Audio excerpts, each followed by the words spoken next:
people in the U.S., sadly, have no idea, most of them. In 1951, nuclear testing finally began on the U.S. mainland. Everybody, all Americans, and really all people around the world. 100 mushroom clouds pierced the sky. Fallout went completely around the world and came down in rain and snow. Severe radioactive contamination followed. The United States government kept the earliest nuclear fallout studies top secret. The American public, whether they want to be or not, will be forever linked to the nuclear tests that occurred in the 1950s. This is because the tests produced clouds that went everywhere across the United States.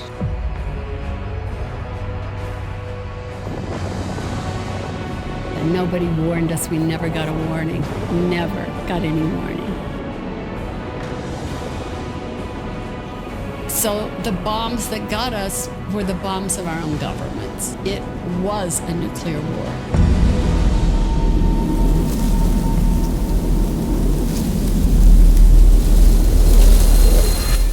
I used to keep, it was a big pile. It got so big I gave up. It was too depressing. Of those men that were at the herd that spring, all 8 of them have died with some form of cancer. So, and then I had a couple classmates in grade school that got sick, that died. But I will still keep fighting to my last breath until they are acknowledged for what they did and what they were exposed to. I think I have this enormous responsibility to do this work. The hardest part for me is to believe my own government killed my family.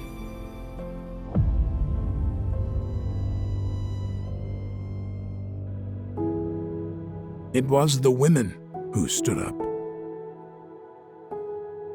People were wondering how much strontium-90 is getting into infants' diets. The only way to stop radioactive contamination was to prove that children were being exposed to radiation. So initially, in 1959, they asked for baby teeth from within a 150-mile radius of the city of St. Louis. I just don't think that's I was telling friends about it who are 20 years younger than I am, and they were like, really? That happened?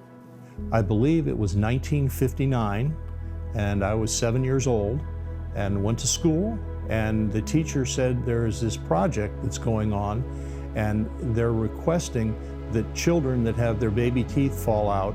I only remember there was like a box, like a mailbox on the wall in the classroom. In my mind, the teeth went to the tooth fairy, and she did with them whatever she did.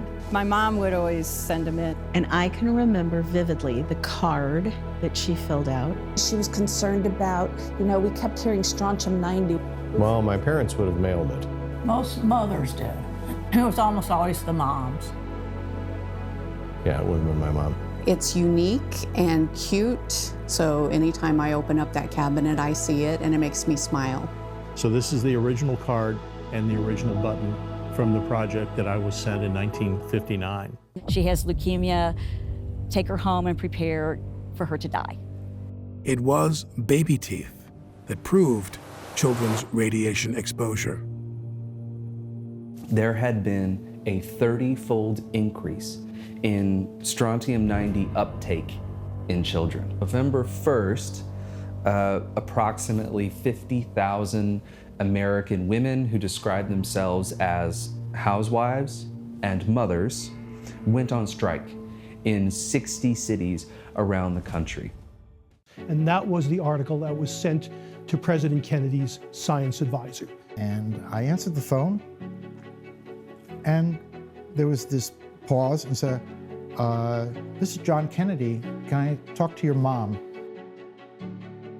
President John F. Kennedy declared a halt to atmospheric nuclear tests. However, it came from nuclear testing, but it didn't come primarily from Nevada. So that is a misconception.